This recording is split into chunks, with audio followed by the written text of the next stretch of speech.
Olá, pessoal. Eu sou Leandro Manso, professor da Universidade Federal de Juiz de Fora. Esse vídeo faz parte do material da disciplina Eletrônica Digital para os cursos de Engenharia Elétrica. No vídeo de hoje falaremos sobre dispositivos de memória ROM e Flash. As memórias de apenas leitura, ROM, Read Only Memories, são dispositivos de memória não volátil, ou seja, os dados ficam armazenados na memória mesmo que não haja energia alimentando o seu circuito. Esses dispositivos são voltados para armazenar dados permanentes ou que não mudam com frequência. Os dados eles são gravados na memória durante o seu processo de fabricação ou inseridos eletricamente após a fabricação num processo denominado programação. Para realizar a programação das memórias ROM, é necessário um circuito específico. Durante a operação normal, nenhum dado pode ser escrito na ROM. Algumas ROMs não podem ter os dados nem mesmo apagados, uma vez que elas foram programadas. Já outras podem ter os seus dados apagados e ser reprogramadas. Lembrando que essa programação ela precisa ser feita com um circuito específico. Então a gente precisa tirar a memória da nossa placa, levar ela para um circuito auxiliar e realizar toda a reprogramação da memória. Veremos mais à frente que existe um tipo de memória ROM, chamada E2PROM, que permite que os dados sejam alterados no próprio circuito. Porém, o processo de alteração desses dados ou escrita nessa memória é um processo bastante lento, muito mais lento do que a leitura. Dessa forma, ela ainda é considerada uma memória somente leitura. Em termos de barramento, a memória ROM apresenta os três barramentos que aprendemos na aula anterior: o barramento de endereço, o barramento de dados e o barramento de controle. Devido à característica de poder compartilhar barramento, algumas memórias apresentam o barramento de dados de saída tri-state, de forma que essas saídas possam ser colocadas em alta impedância quando outra memória estiver acessando o barramento. Temos aqui então o diagrama de blocos de uma memória 16 por 8. Então são 16 posições de 8 bits cada. Com 16 posições, precisamos de 4 bits no barramento de endereço para poder realizar o endereçamento completo dessa memória. Como cada palavra possui 8 bits, ou 1 byte, a gente precisa de 8 bits no barramento de dados de saída. Os sinais do barramento de controle dessa memória são compostos pelo sinal de chip select, que habilita esse chip de memória, e o sinal de output enable, que tira as saídas do estado de alta impedância, controlando assim a saída tri-state dessa memória. Temos aqui à direita um exemplo de uma tabela que determina o conteúdo dessa memória. Então temos aqui na segunda coluna os endereços, de 0, 1, 2 até F, de 0 a 15, totalizando os 16 endereços da memória, e na coluna mais à direita nós temos representado em hexadecimal os valores contidos em cada uma dessas posições. Então, por exemplo, ao realizar uma operação de leitura, relembrando o que vimos na aula passada, primeiro é necessário aplicar o valor do endereço que a gente quer ler. Por exemplo, suponha que queremos ler o endereço 7. Então temos que aplicar no barramento de endereços, nas entradas A3, A2, A1 e A0, o valor 0, 1, 1 e 1. Feito isso, precisamos habilitar o chip e a sua saída, colocando os dois sinais chip select e output enable em nível lógico 0. Feito isso, um tempo depois, o conteúdo dessa posição de memória aparecerá na saída de dados. Na posição número 7 da memória está contido o valor hexadecimal ED. Então, na saída de dados vai aparecer o número binário 11101101. Então, dessa forma, através desses sinais de controle e do valor do endereço, a gente pode realizar operação de leitura numa memória ROM. Lembrem que memória ROM significa Read Only Memory, memória apenas leitura. Então, não tem como fazer operação de escrita nessa memória. Apesar de não ser objetivo aqui do nosso curso estudar a fundo a arquitetura interna das memórias, vale a pena darmos uma olhada nesse diagrama simplificado que mostra os principais blocos que compõem uma memória do tipo ROM. Então, como vimos anteriormente, uma memória pode ser interpretada como um conjunto de registradores. Tomando como exemplo aqui uma memória de 16 posições, temos então aqui 16 registradores representados por esses blocos em rosa. Para selecionar qual registrador vai ser lido, precisamos então decodificar as entradas de endereço. Normalmente, esses registradores são dispostos em forma matricial. Então, uma parte do endereço é utilizada para selecionar em qual linha dessa memória está o registrador que queremos acessar, e a outra parte do endereço é utilizada para selecionar a coluna. No caso aqui, como são 4 bits de endereço, 2 bits serão utilizados para a seleção da linha e 2 bits serão utilizados para a seleção da coluna. Os sinais de Chip Select e Output Enable que vimos anteriormente servem respectivamente para o Chip Select, ele habilita o funcionamento da memória, ou seja, a decodificação dos endereços. E o Output Enable, em conjunto com o Chip Select, habilitam a saída dessa memória, que é composta por um buffer tri-state. Então percebam, quando o Chip Select somente é igual a 0, apenas a decodificação do endereço é habilitada. Quando ambos, o Chip Select e o Output Enable, são iguais a 0, tanto a decodificação do endereço quanto a saída tri-state é habilitada. Então, em linhas gerais, uma memória do tipo ROM é composta por esses componentes: decodificadores de endereço, uma matriz de registradores e um buffer de saída. Como eu comentei no vídeo anterior, em se tratando de memória, a temporização é um parâmetro bastante importante. Temos aqui um exemplo de um diagrama de temporização de uma operação de leitura dessa memória ROM.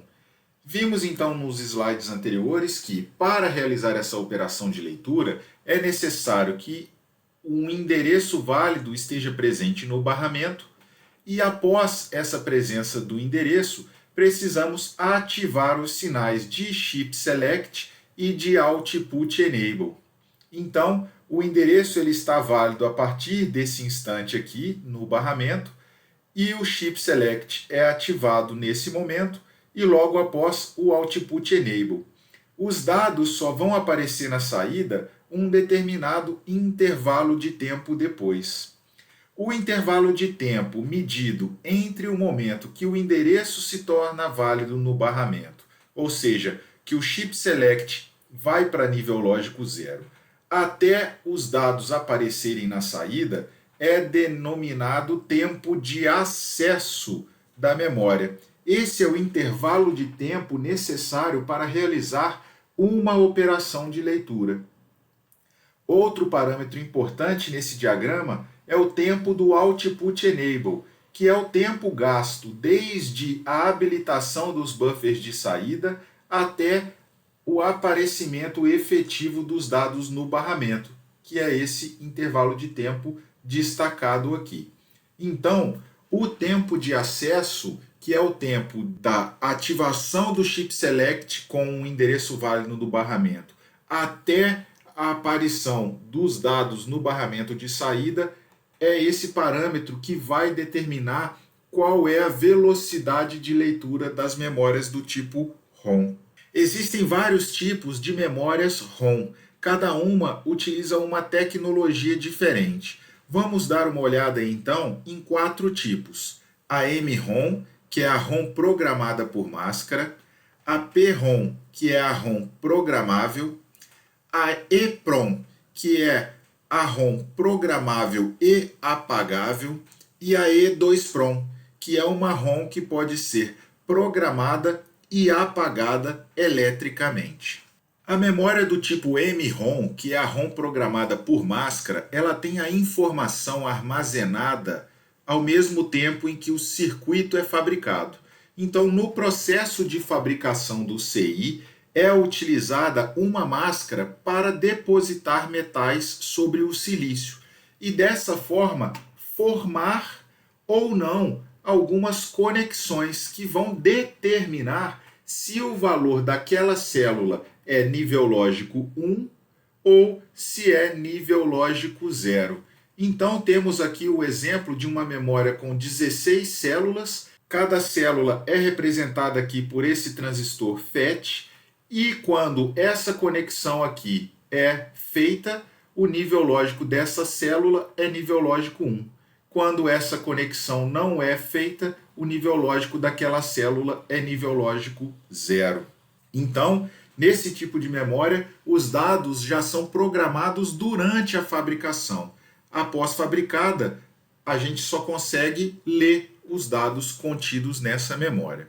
Outro tipo de memória é a memória PROM. É a memória ROM programável. Ela pode ser programada pelo usuário, porém, uma única vez. Ela é uma memória do tipo OTP, One Time Programmable. Após programada, o seu conteúdo não pode ser mais alterado. A sua estrutura interna é semelhante às M-ROMs, porém, elas utilizam fusíveis que podem ser seletivamente queimados, ou seja, abertos pelo usuário para programar um nível lógico na célula. Então, por exemplo, se a conexão do fusível está intacta, o nível lógico daquela célula vai ser nível lógico 1. Quando o fusível é queimado, o nível lógico daquela célula vai ser nível lógico 0. A programação ela é realizada aplicando-se um pulso em uma entrada específica do CI, que é a entrada de programação. E é necessário uma tensão, denominada aqui de VPP, mais alta do que a tensão VDD de operação, para que seja possível causar uma corrente mais elevada circulando pelo fusível para proporcionar a queima do mesmo. Então, as memórias PROM elas podem ser programadas pelo usuário, porém uma única vez, e também necessitando de um circuito específico para tal. Não é o mesmo circuito que a memória opera durante a sua operação normal. Outro tipo de memória ROM é a memória EPROM, que é a memória ROM programável que pode ser apagada pelo usuário. E após apagada, ela pode ser reprogramada. As células são constituídas de transistores MOS e programadas também com tensões elevadas. Então, da mesma forma que as memórias PROM, elas precisam de um circuito específico para realizar a programação. E as células são apagadas expondo-se o silício do chip à luz ultravioleta de alta intensidade por vários minutos. Para isso, os chips possuem uma janela translúcida que expõe o silício. Então, para apagar essa memória, é necessário aplicar luz ultravioleta através dessa janela. E é dessa forma, a luz atinge o silício lá dentro do encapsulamento e realiza o apagamento da memória. Uma vez apagada, ela pode ser colocada no circuito de programação e o seu conteúdo pode ser reprogramado. Temos aqui o diagrama de blocos de uma EPROM de 8K posições de 8 bits. Podemos identificar aqui o barramento de endereços, o barramento de dados aqui de saída. Percebam que a saída é tri-state, o barramento de controle e os sinais de alimentação dessa memória. Percebam que o barramento de controle agora ele tem um outro sinal aqui que vai ser especial. Além do Output Enable e do Chip Enable, a gente tem esse sinal agora de programação. E percebam também que existem duas tensões de alimentação. Uma tensão VCC e uma tensão VPP. A tensão VCC ela vai ser utilizada para a operação normal da memória. Por sua vez, a tensão VPP será utilizada para a programação. Temos aqui à direita a tabela que descreve as operações dessa memória. Então, se eu quero fazer uma operação de leitura, basta colocar o chip enable e o output enable em nível lógico 0, o sinal de programação em nível lógico 1. A memória vai estar alimentada com uma tensão de 5 volts e o dado vai aparecer na saída. Se o output enable for 1, a saída fica em alta impedância, por conta do tri-state. Se o chip enable for 1, ou seja, ele não está ativo, a memória fica num estado de standby e as suas saídas também ficam em alta impedância. Então, durante a operação normal da memória, essas 3 primeiras linhas é que descrevem o seu funcionamento. Agora, a memória inserida no circuito de programação, para realizar a programação dessa memória, é necessário ativar o chip enable, ativar o sinal de programação. A alimentação precisa ser com uma tensão mais elevada, 12,75 volts no VPP, e os dados a serem programados na memória serão inseridos através do barramento de dados. Dessa maneira, esse barramento ele vai ser um barramento de entrada e não de saída. Então, quando o chip enable for 0, o output enable for 1 e o sinal de programação for 0, e a memória estiver no circuito de programação com a alimentação da tensão mais alta, o dado que tiver no barramento de dados, ele será programado no respectivo endereço. É possível realizar uma operação de verificação da programação. Dessa forma, o sinal de programação fica inativo, o sinal de output enable fica em 0, como se fosse numa operação de leitura.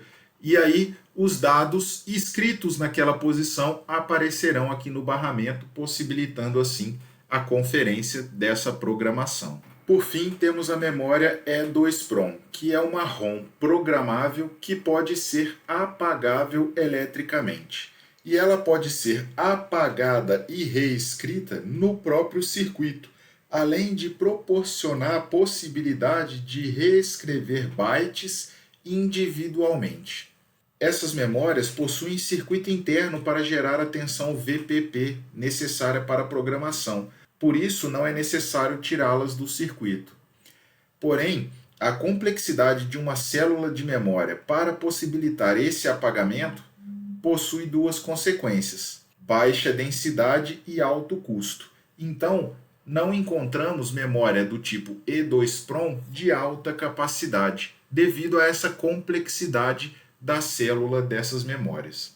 Temos aqui à direita um diagrama de blocos de uma memória deste tipo, onde podemos identificar o barramento de endereço, o barramento de dados, que agora é bidirecional, e o barramento de controle, que além dos sinais de Output Enable e Chip Enable, possui agora um sinal de Write Enable. Então, ao ativar esse sinal de Write Enable, é possível reescrever uma posição individualmente dessa memória. Para isso, de acordo com essa tabela aqui, basta ativar o Chip Enable em nível lógico 0, desativar o Output Enable, ativar o Write Enable. Dessa forma, o dado que estiver presente no barramento será escrito no lugar, no dado que estiver no endereço contido aqui no barramento de endereço. Então, o dado daquele endereço vai ser apagado e o dado que está no barramento vai sobrepor esse dado. Então, além da operação de escrita, é possível realizar a operação de leitura ou deixar a memória no modo standby. Temos aqui um diagrama de temporização para a operação de escrita. O diagrama de temporização para a operação leitura é bastante semelhante com o que vimos para a memória ROM anteriormente. Portanto, vamos direto aqui para o diagrama da operação de escrita. Para realizar a operação de escrita, é necessário que o endereço esteja válido no barramento e então os sinais de controle precisam ser ativados. São eles o Chip Enable e o Write Enable. Os dois precisam estar em 0. O Output Enable permanece em nível lógico 1, inativo. Um intervalo de tempo após a ativação dos sinais Chip Enable e Write Enable, o dado que está no barramento está pronto para ser copiado para o interior da memória. Dessa forma, podemos voltar os sinais de controle para nível lógico 1. Na borda de subida do sinal Write Enable, nesse instante de tempo aqui, o dado que está no barramento será armazenado num buffer interno, enquanto o circuito auxiliar da memória realiza o apagamento do dado naquela posição e a escrita do dado no endereço escolhido. E aí, como a gente pode perceber, o dado ele está no barramento, ele vai ser copiado para um buffer intermediário, o endereço da memória precisa ser apagado para só então ser reescrito. Essa operação ela é bastante lenta.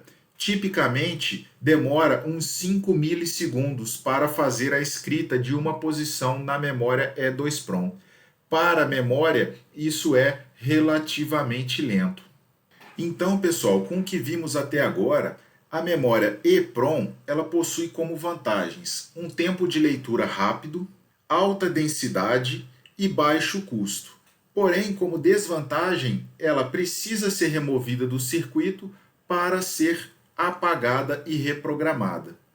Para suprir essa desvantagem, a gente tem as memórias E2PROM, que possuem rápido acesso para leitura, possibilidade de reprogramação de bytes individuais no próprio circuito, porém apresentam baixa densidade e alto custo.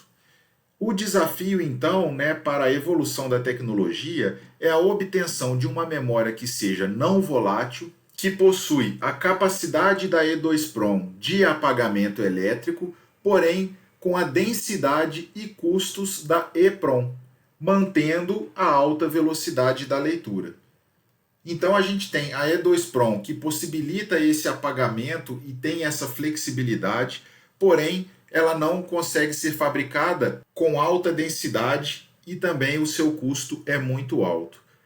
E temos a EEPROM que possui baixo custo, possui alta densidade, mas precisa ser removida do circuito para ser reprogramada. Então a busca é por uma memória que consiga unir essas duas características. E essa memória é a memória do tipo flash. Então, considerando aqui uma pirâmide que leva em relação a complexidade e o custo do dispositivo, a gente tem aqui num nível intermediário a memória flash, que apresenta um custo menor do que o da E2PROM e maior do que a EEPROM. A maioria das memórias flash possuem operação de apagamento total ou por setor, ou em blocos. Não é comum memórias flash poderem ser apagadas posição a posição, como é o caso da E2PROM. Porém, possuem tempo de escrita mais rápido do que a E2PROM.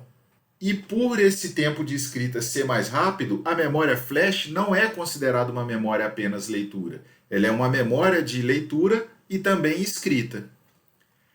As vantagens das memórias flash e E2PROM tornaram obsoletas as memórias do tipo EEPROM, MROM e PROM. Então, hoje em dia, não são realizados mais projetos de circuitos digitais utilizando essas três tecnologias de memória, apenas memórias flash e E2PROM.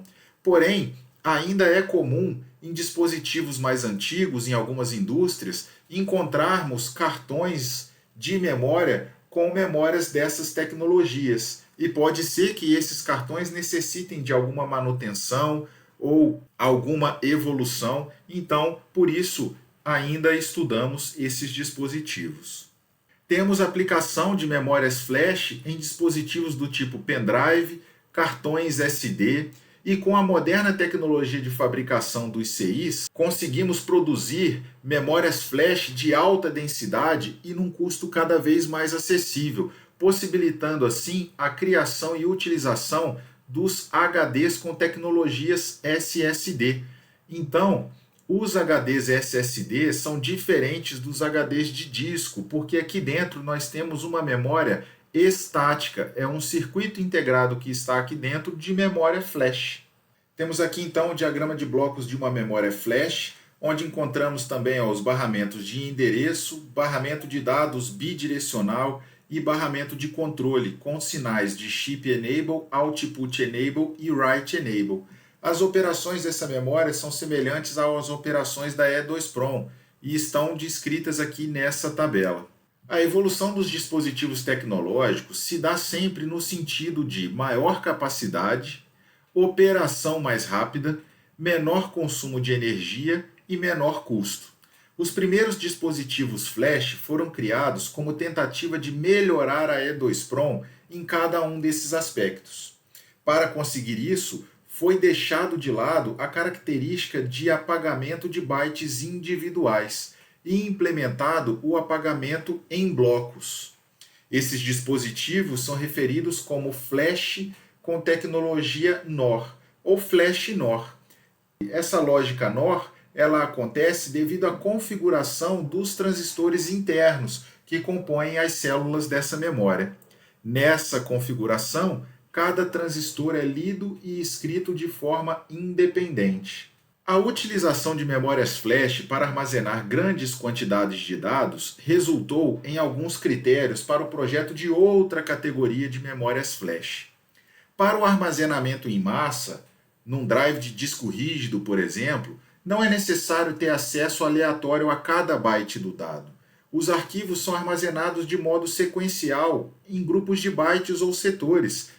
Um arquivo de texto, uma música, um vídeo, ele não vai ocupar apenas uma posição da memória, e sim várias. E nos sistemas computacionais, esse armazenamento ele é feito em endereços sequenciais. Então a gente tem um bloco de memória, ou seja, um conjunto de endereços sequenciais que armazenam um arquivo de texto, ou a música, ou um vídeo. Então, a gente não precisa acessar individualmente, a gente pode acessar em sequência.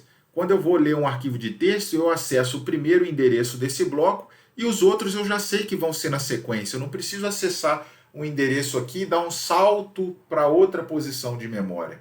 O aumento da densidade da memória se dá às custas dessa capacidade de acesso aleatório e originou os dispositivos Flash NAND. Então, enquanto os Flash NOR oferecem tempo de leitura mais rápido e acesso aleatório, e é utilizado para funções como chips de BIOS em computadores, por exemplo, as Flash NAND são usadas para armazenamento de massa, como em cartões de memória, drivers USB, HDs SSD. Algumas possíveis aplicações para memórias ROM e Flash podem ser utilizadas como memória de programa, armazenando as instruções que serão executadas por um determinado processador. Podem ser utilizadas para transferência de dados e portabilidade, nos pendrives, nos cartões SD. Podem ser utilizadas como memória de bootstrap, seja na BIOS do nosso computador, quando a gente inicializa ele até carregar o sistema operacional, seja em sistemas de bootloader em microprocessadores. Podem ser utilizadas como tabelas de dados, como conversores de dados, para gerar funções, um gerador de funções, por exemplo, desses que a gente encontra no laboratório, para gerar uma onda senoidal, ou uma onda quadrada, uma onda dente de serra, ou um sinal aleatório. Ele vai acessar esses valores de uma memória e, através de conversores digital para analógico, gerar esses sinais para que a gente possa testar os nossos circuitos. Podem ser utilizadas também para armazenamento auxiliar, dentre outras aplicações. Com isso, pessoal, a gente encerra o conteúdo desse vídeo. Até mais!